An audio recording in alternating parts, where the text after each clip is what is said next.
Hey everybody, my name's Ed. Okay, so we are going to do another sort of random comic book walkthrough. This is Nick Fury, Agent of S.H.I.E.L.D., number 17 from around 1970.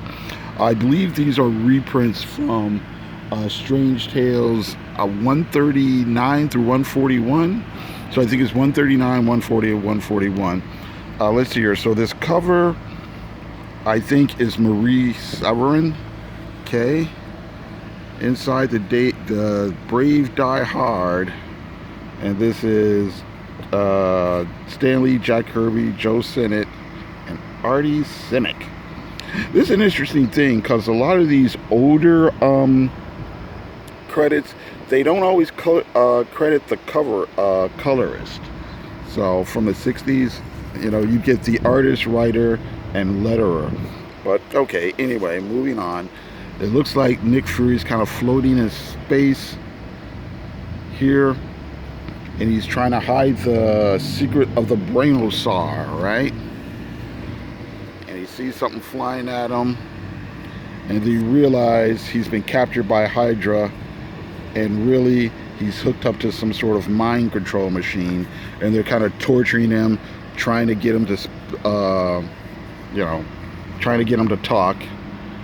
Here's Tony Stark hiding out, or not hiding out, but he's with S.H.I.E.L.D. This is interesting here too, and this is the actual Brainosaur, so it looks like this kind of drone robot missile destroyer type thing.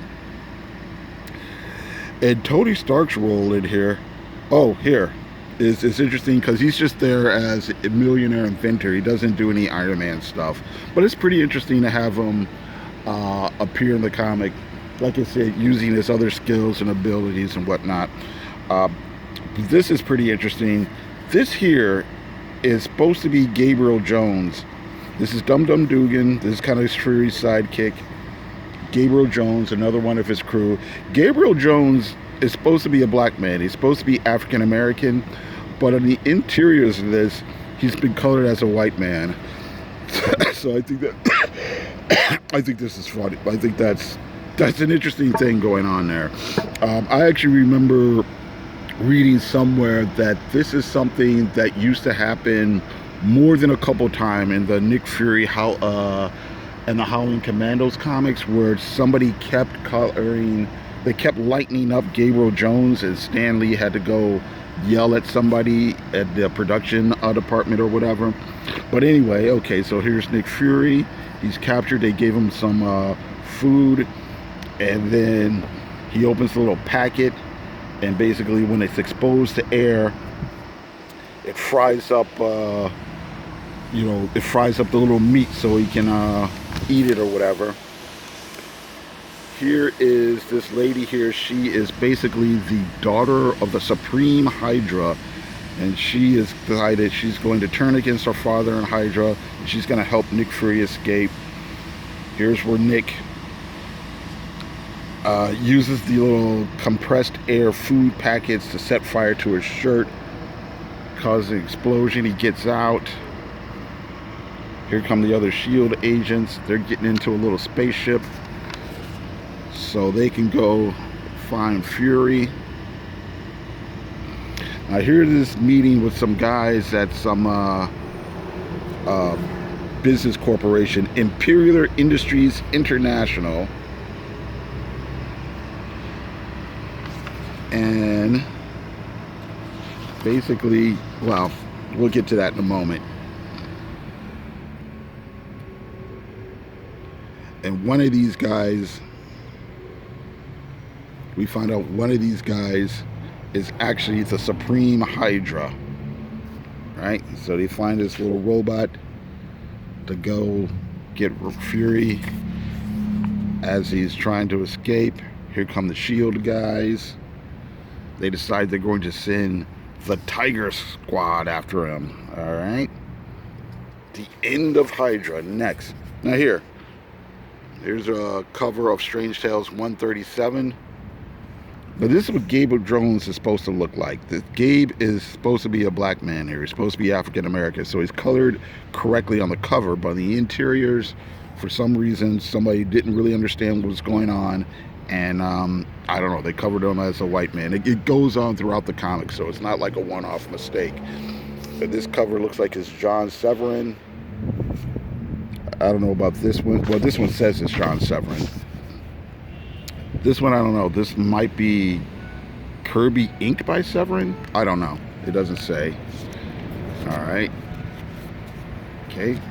So anyway, the end of Hydra, we get the fighting. Oh wait, now this is Stan Lee, Don Heck, and Joe Sinnott. So I'm assuming Jack did the kind of rough layouts or whatever, and then Don Heck came in and did some tighter penciling, and then Joe Sinnott did the inking. And you could tell the characters are a little bit stiffer, you know, and a little, you know, yeah, just a little more stiff than the way Jack normally does it. The figure works and over. Anyway, here's Gabe again. This is Gabe, all right? Okay. The Hydra guys are all on their skateboards. Okay, all right.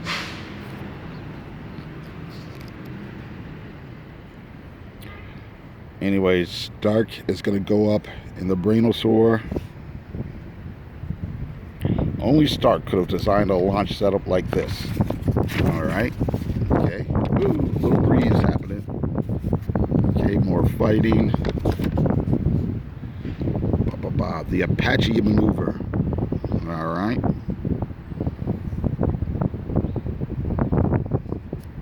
Here comes Nick. Okay. Hail Hydra.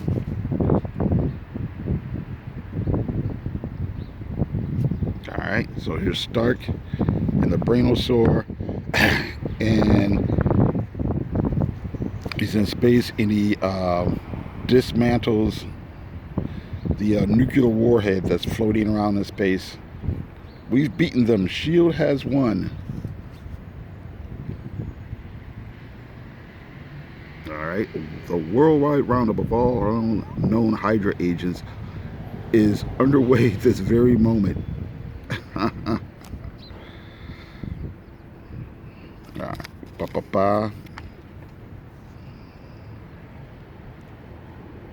Here's the Supreme Hydra walking back to his secret lair, and we find out he's not actually the head of the corporation.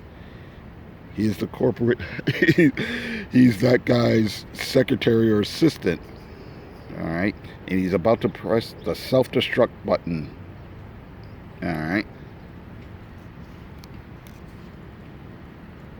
Strange Tales 139, To the Brave Die Hard. So this is the cover to the story that started out this collection. Alright. Into Hydra. Very clearly Jack Kirby. Alright. Hey, good morning.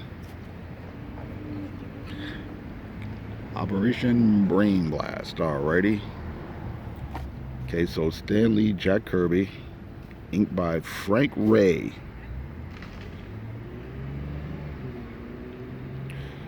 Believe it or not, there is an explanation to this nutty drawing, and the explanation is nuttier. You'll see. Okay, so here, this is the mop-up. Alrighty. Okay. What's up, man? Hey, what's up, man? Okay, they're still. I got you on that. Ripping it up. Yeah. Okay. And here.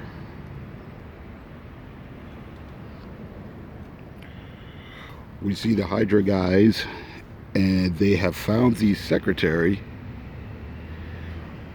but they don't believe he's actually the Supreme Hydra. They're like, how did this guy get into our, get in here? And so they kill him and then run off because they think he's some sort of imposter.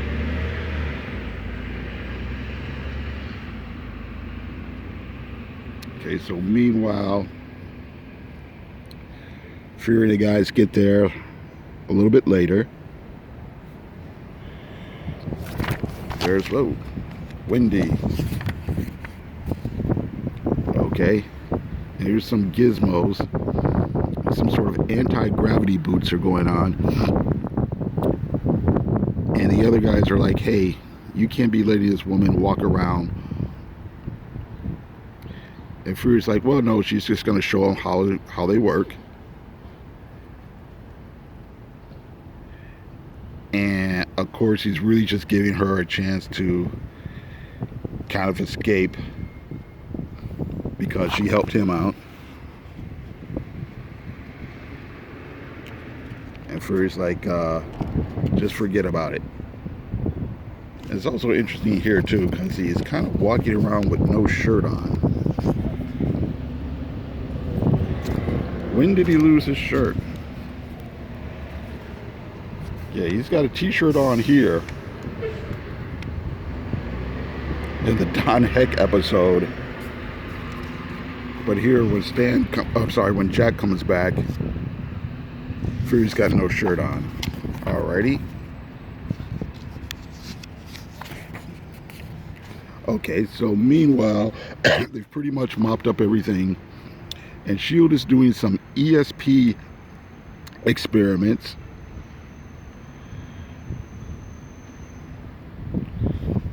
People with psychic powers. And they have to put the helmet on him to block out the psychic rays. But meanwhile, some other dude who's tuned into the psychic frequency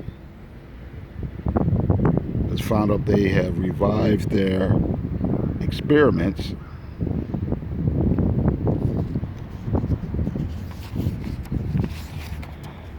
So he decides he's going to partner up with this guy, the Fixer. He just picks him up at random, I guess. It's kind of like this tech dude who's breaking out of jail here. And he's cobbled together all sorts of gizmos or whatever from whatever scraps he can find.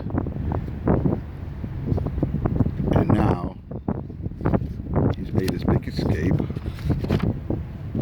And that is basically it. And that is it until the next issue. Okay, so thank you very much for watching. I do appreciate it. And you have a great day.